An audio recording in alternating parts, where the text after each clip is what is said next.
Welcome and thank you for tuning in. You're listening to the Beyond 50 radio program. I'm Daniel Davis. On the program today, we're going to be talking about somehow a way that we can tame what is known as our outer child. Most people say, well, I've never heard of any kind of a concept like that before. We've heard about things such as the inner child. Seems all things permeate from the inside out. But what about what happens once it gets from the inside to out? Is it making things work out the way that you want to? On the program today, we'd like to talk with our guest, Susan Anderson, and the book is Taming Your Outer Child, a revolutionary program to overcome self-defeating patterns. Susan Anderson, thank you for joining us here on the Beyond 50 radio program. It's a pleasure to be here, David. Now, what an interesting way of looking at things, an outer child. Talk about this concept. Well, you mentioned the inner child, which is all about your feelings, and it's the helpless part that has those abandonment feelings and those fears, and one can't help their feelings, right? So then you have the outer child that tries to act out those feelings inappropriately, in ways that make you fat or lonely or pregnant or broke. And those two aspects of your personality, your inner child, the feelings, and your outer child, the acting out behaviors, if they're not in balance, your life does not reach its potential, and your love life also suffers as a result. Now, it's kind of funny because a lot of people think, well, it seems that if I work on the inner child's, that everything else will seem to kind of take care of itself. But what you talk about here is there's a difference between the two, but yet they're very interconnected. Oh, yes, they're really almost symbiotic twins because you have a feeling and then you have a reaction to that feeling. And the feeling we can't help, but the part that we can help is how we react to the feeling. So you have these sort of Siamese twins. You have a stimulus and a response, a feeling, a reaction. And what we try to do by having this new voice identified, the outer child voice, is to separate the feeling from the reaction so that the adult self can finally do the right thing. Now, it's interesting because one of the biggest things that I've seen in here that really grabbed my attention was procrastination. Okay, talk about this. Well, outer child, which is the harbinger of, your self-sabotage, enjoys procrastination because outer child believes that you should always put off until tomorrow things that you're supposed to do today. In fact, tomorrow is outer child's favorite day because it's the day to postpone everything you're supposed to do. And that's because outer child, which is kind of a primitive, like a teenager living within you, wants immediate gratification. So if you're supposed to go on a diet and you're supposed to stick to the diet starting yesterday, outer child's motto is have cake now and we'll diet tomorrow. Or let's buy this now and we'll put it on credit and we'll pay for it someday. So outer child is the harbinger of self-sabotage and uses procrastination as a way of avoiding reaching your goals. Now, one of the most interesting things that I like what you talk about in your book, Taming Your Outer Child, is the fact that we have an inner child, which is the emotional body, if you will. It's the inside of us that has basic needs or desires. And what we try to do is, in the beginning, is through purity, we just simply try to see these things fulfilled. And, as young babies, young children, pretty much all those needs, for the most part, get fulfilled. We get hungry, we start to cry a little bit, and we get fed. We get a little bit lonely, we fuss a little bit, and we have some attention paid to us. But it seems as we get a little bit older, 1, 2, 3, 4, 5, 6 years old, all of a sudden we see sort of that doesn't just happen as immediate as we'd like it to. Talk to us about that. Yes, well, outer child is a response to, our primal abandonment feelings. And when we get to be a little bit older, we start to have fears about mommy will not pick us up at the daycare center, or what if anything ever happened to our parents. And those are abandonment fears. And during life, any experience that makes us feel at all diminished, if excluded or we feel slighted, we kind of notice that, and it goes to a place within the self that sort of collects, how you're doing in the world, how people are responding to you, and you remain very vulnerable to that kind of thing as you go through life. If nothing bad happens, you don't necessarily feel all of that, but the slightest thing can trigger those feelings. And outer child is just primed to want to react. It wants to act too needy or too angry or be attention-seeking, or it wants to jump out and kind of sabotage because it wants an immediate response to feeling those awful feelings of abandonment. Mm-hmm. And the key there is to avoid self-abandonment, which is kind of leaving your inner child in the lurch while your outer child is making a mess of things, is for your adult self to bond with your inner child. That puts an end to your self-sabotage and begins the healing process. When your adult self forms a tight coalition of love, which is self-love, then outer child no longer has all of these stray feelings to act out. Now I like what you were talking about in your book toward the beginning, is when you talk about going to work with groups. And one of their favorite exercises, it seemed there had to be a lot of enthusiasm behind this, was when it came to outlining the behaviors of the outer child, the things that we tend to do. It seemed it was almost like, excuse me for saying, like an AA meeting. People would try to outdo themselves. Yes, it was a lot like the testimonials began to fly, because it's such a relief for people to be able to disclose in a setting such as a group, in front of other people who are relative strangers, their personality traits, their traits of self-sabotage and also of self-centeredness, and their selfish behaviors or their self-indulgent behaviors. It's just such a relief to have a name to call it. So it becomes sort of a lighthearted exercise that gets very deep. The outer child concept allows you to talk about your defense mechanisms and your most base human behaviors in a very lighthearted, acceptable way, and it allows you to identify that part of yourself in a group. That's why I go all over the country running workshops, because it's so healing for people to make these disclosures and work on their collective abandonment wounds in a group. Now, people actually find that this is a very tangible way to be able to say, inside of me there's always desires, there are dreams that I have, and it doesn't really matter how much inside that I intend that I want to move in this direction. Somehow I just don't seem to be able to achieve that. And it doesn't matter how many self-help books or seminars that I go to. It just doesn't seem to permeate and happen for me. And the outer child has an interesting way of being able to manipulate the way that it seems like, well, you're sort of moving in that direction, but in the meantime, I'd rather just not see that happen. What's going on there with the thinking between the inner and the outer child, where that can happen when somebody feels that they're being self-sabotaged? Well, if you think of a goal, for instance, let's imagine that your goal is to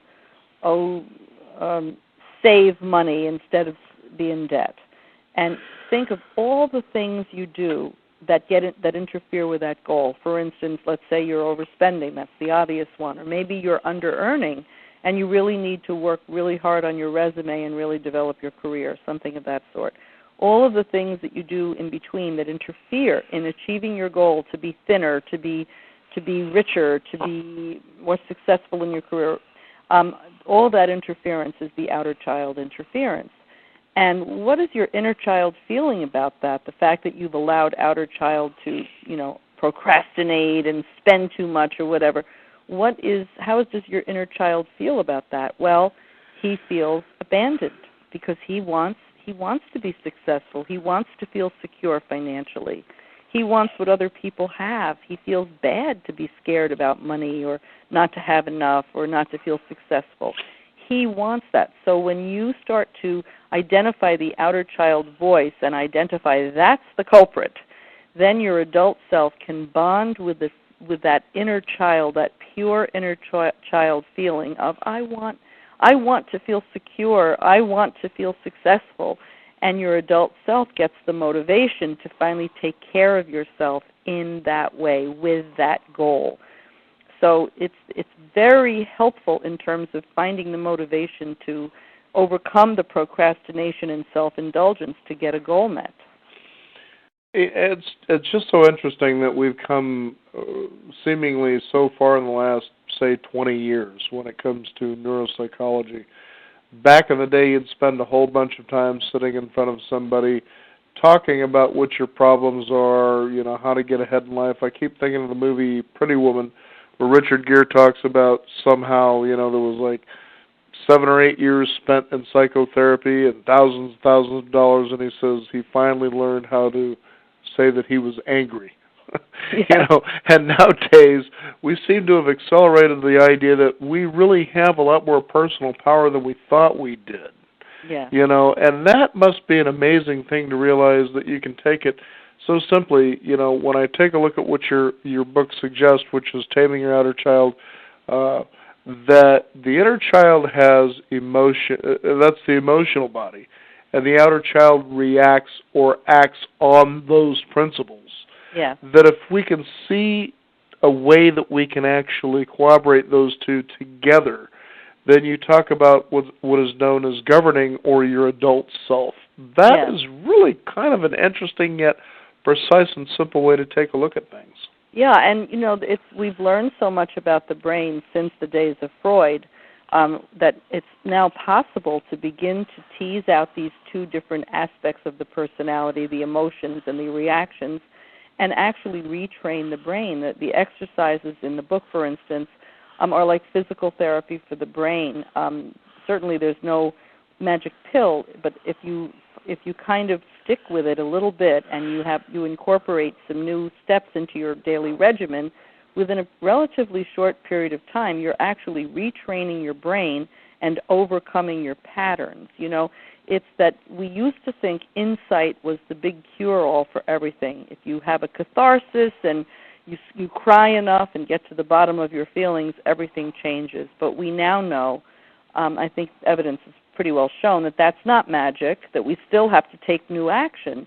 And it's now possible to kind of retrain your brain to get into new positive habits, the new actions that actually help you achieve your goals. Now, I keep remembering, to me, what seemed to be an interesting story years ago that I first heard. It was about two brothers, born within a year of each other. Both of them suffered tremendous, abuse from their father. And one of them went to prison, and one of them became very successful and a family man as well. And they were both interviewed, and the first one they interviewed was the man in prison. Why are you here? And he says, well, I just didn't have a choice. And they went to the other brother, who was not in prison, very successful, family man, loving family father, and they said, how did you end up here? And he says, well, I didn't have a choice. How is it two people from one particular area say that they don't have a choice, but they turn out so different? Well, it just goes to show you how much the adult self plays a role in choosing behavior. Mm-hmm.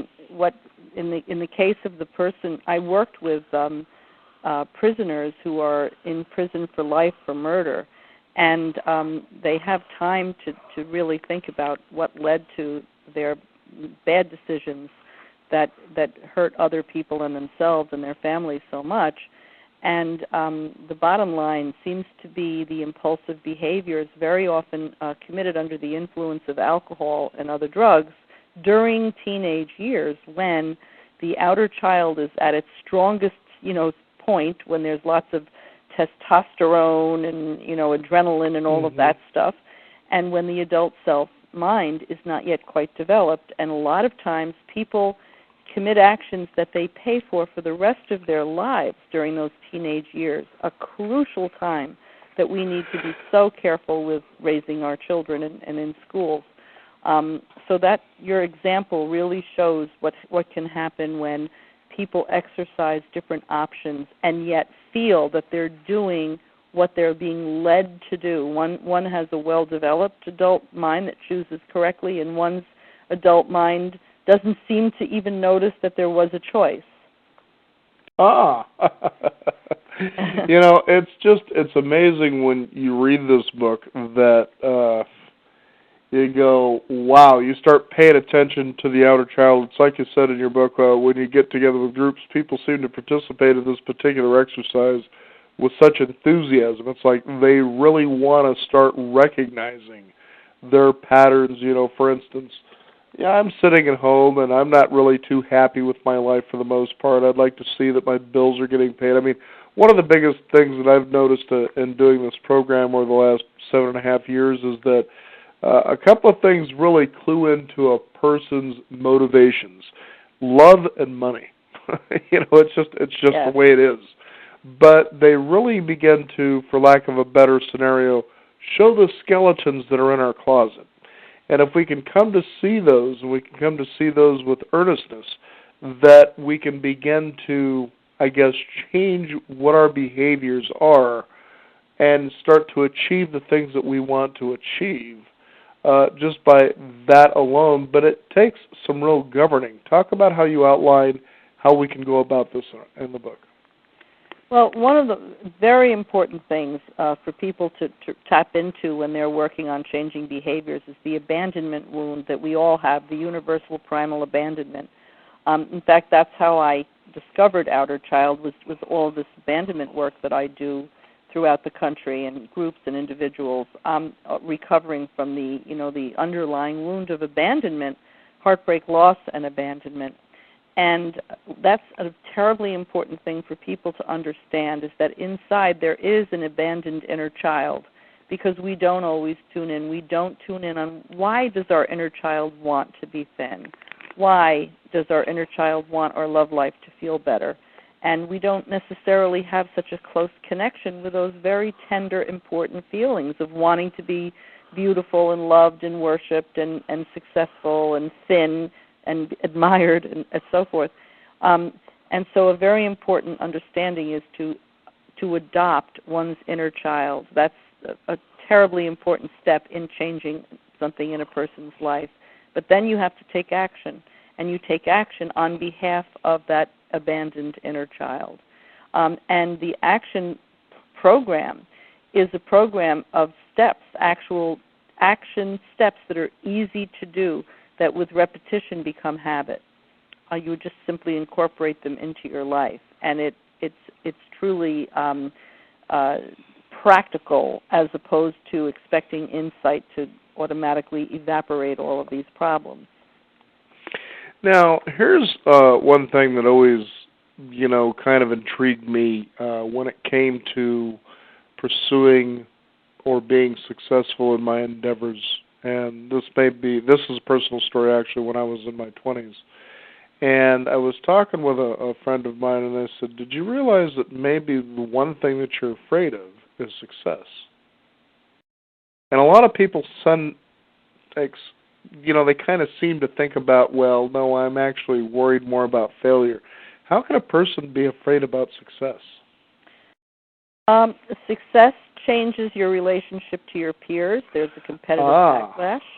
Mm-hmm. Success, it brings out something called eustress. A lot of stars, celebrities they misbehave, even though they're found out in public to be drinking or stealing from department stores or having terrible breakups and doing all kinds of strange behaviors that we might be judgmental about. But a lot of it is because they've had so much success so quickly that it's actually created eustress, which is the stress of being happy.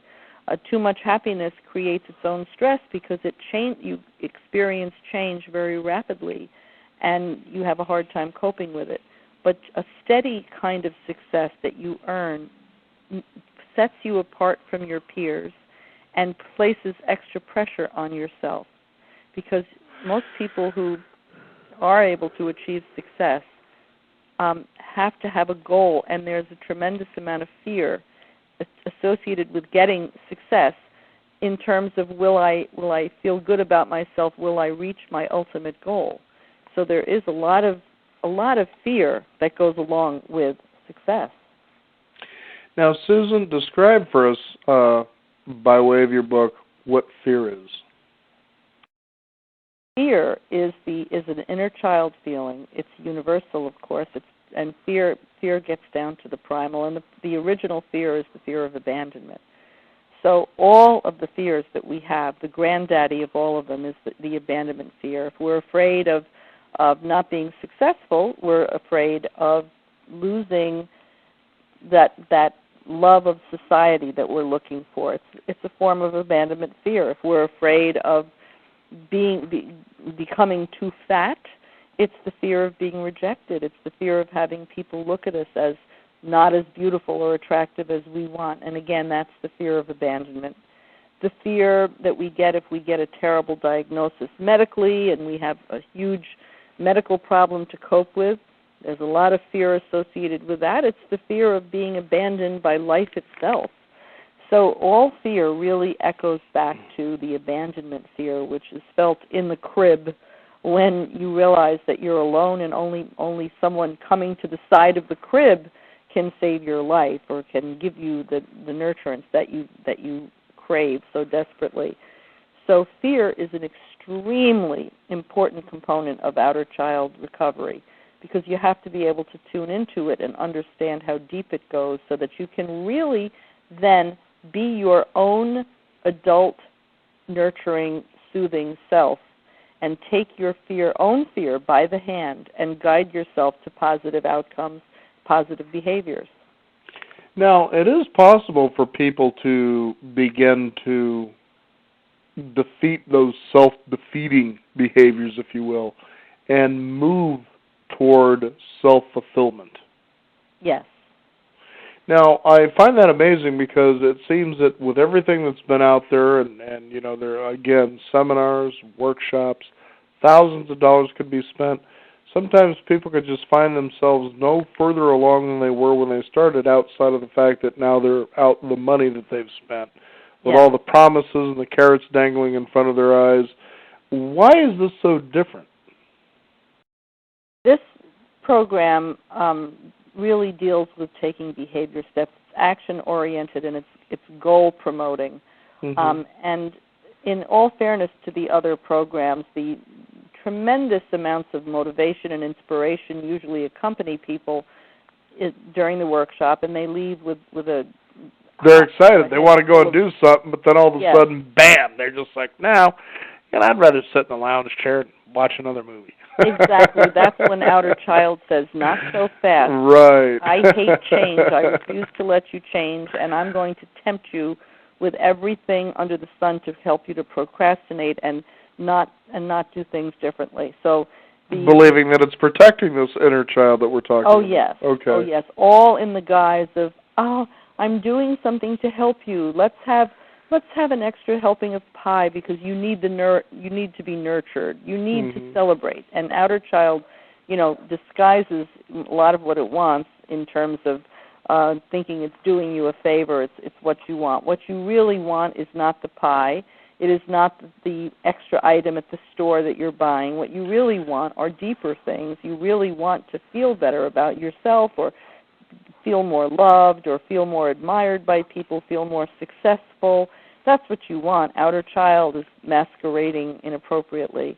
But when you leave whatever workshop you're attending, all of the old patterns reassert themselves because outer child fights twice as hard to make sure that nothing is taken away. Don't take my candy away from me. So that's why the program really focuses on an easy way to step-by-step your way out of your old habits, out of your patterns, out of your self-sabotage, out of your love addictions and your abandonment addictions and all of the patterns, to take baby steps to get yourself out of that. And the steps have to be easy and pleasurable because we want to exploit the brain's reward system, the dopamine system. We want the brain to get involved so that the basal ganglia, is able to form new positive habits. And that's what the step-by-step program, helps you do. Now, what is the adult self? I really enjoyed the way this came together because you see an inner child, an outer child, but for the most part, here we are in our adult years, and it's interesting how we can have trauma. As you talk about abandonment, people go, I don't have any abandonment issues. Really, you've never lost somebody that you were in love with, whether they broke up with you or left. You've never lost something, and we tend to want to protect ourselves from the emotional upheaval that something like a loss causes, an abandonment, if you will. And a lot of times, as I understand, we tend to stay stuck at that particular age, especially depending on how tremendous this loss really is. I keep remembering the novel The Prince of Tides, Oh, yeah.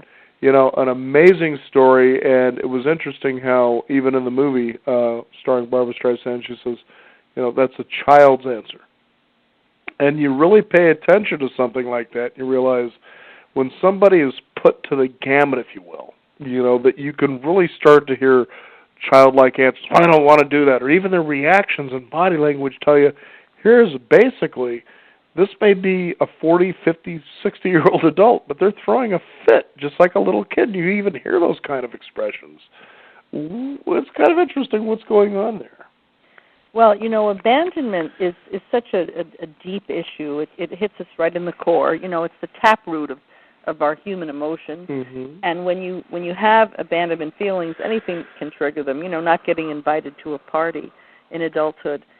The part of the personality that tries to defend itself is your outer child. It does things like cops an attitude, or let's say you have a breakup. Outer child tries to protect you from future breakups by avoiding relationships altogether, or by picking abandoners so that you can go through these endless practicings of trying to win over somebody. Outer child good enough. Outer child finds very maladaptive ways of trying to defend you against getting hurt again, and it winds up hurting you more.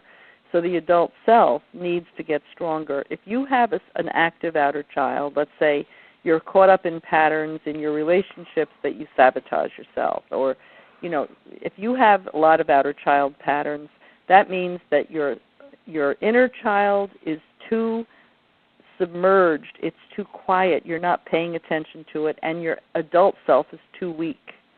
So your inner child is too needy and all alone, too abandoned.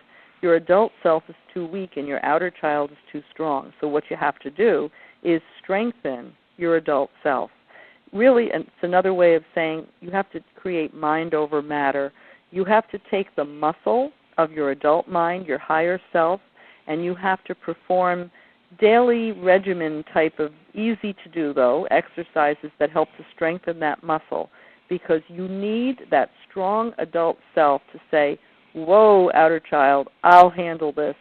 Thanks, but no thanks to the way you're handling it. I'm on to you now. I'm going to take care of this need. I'm going to find a relationship or improve a relationship that I'm in. I'll take care of it. Please stop interfering. And so your adult self, once it gets strong enough and wise enough, which of course it can incrementally on a daily basis, can finally take control and guide your life. I think sometimes the best thing, Susan, that people can take a look at how all this works is when you look at a sports metaphor, if you will. You don't become a world champion in boxing just simply by thinking about it. You actually have to condition yourself to do it. You have to train. It's the same way with playing any sport. It's the same thing with doing a lot of things that you can excel and be excellent in. Larry Bird, for instance, was a tremendous legend in basketball, just basically focusing on the fundamentals of the game, the fundamentals of the game. And I think this day and age, it's really sad to have people who sit in front of the TV or they go and they watch the movie of the week and they see somebody who's been through tremendous turmoil and setbacks, and then finally at the end of the hour and a half, they've achieved success beyond their wildest dreams, and it brings that emotional tear to our eye. I want that for myself. What they don't realize is, as you talk about, is it's little steps, day after day, just doing those fundamental things. Yeah. But yet we want to find ourselves looking for the easy way out. Why is that? Yes. Well, psychology came along and showed how incredible insight is, and as a self-involved group of people as we are, we took that to mean, let's think about ourselves and feel our feelings and talk to somebody else about them, and the insight will be the magic pill. And also society has come to believe that catharsis is a magic pill, that you cry enough and you have a breakthrough and everything will change spontaneously. I do workshops and people have breakthroughs. Not most likely, if you go to a workshop, you will have an emotional moment or two where you feel that you've hit bottom inside your soul and you're bringing it up and it's healing. But if you don't take action, that breakthrough is not magic at all. That breakthrough at the moment brings you in touch with yourself, and it's very nice to have. But you have to do things differently. You have to practice, just as you learn how to perform a sport or you learn how to play violin. It involves practice. So what you need to do with that insight is look at it as not magic. You have to sort of look at what's been going on in our culture for 50 more years, which is insight is king and catharsis is magic, and you have to say, no, it's not. Not when it comes to behavior. Work is magic. Practice is magic. Mm-hmm. If I want to learn the violin, I can't have a catharsis, cry about it, wake up the next day playing violin. I actually have to do things differently. So that really is it's a breakthrough in terms of what motivates behavior change. Behavior change has not been understood before. Mm-hmm. Swim with the crocodiles and not be eaten alive, in other words. Yeah, exactly. Yes. Oh, the book is Taming Your Outer Child. Our guest today is Susan Anderson. Susan, is there a website people can find out more about your work? Yes. It's abandonment.net, which is a net capturing all the people with abandonment issues, and outerchild.net, a net capturing all of the outer children who are out there sabotaging themselves. I think it's so funny because I remember even when I was in high school, we would always, kind of toy with each other. Tell me about your childhood. And it's so funny how a lot of that is so true as you get older. Yes. Yes. The book is Taming Your Outer Child. Our guest today is Susan Anderson. Susan, thank you for joining us here on the Beyond 50 radio program. Well, thank you, David. You bet. We also encourage you to visit us at our website, which is beyond50radio.com. Sign up for our free weekly e-newsletter, and also be sure to visit us at our blog. We'll have this interview posted in our archives. That way you can listen to it at your convenience and share it with others as well. I'm Daniel Davis. This is the Beyond 50 radio program, and remember, live your day past halfway.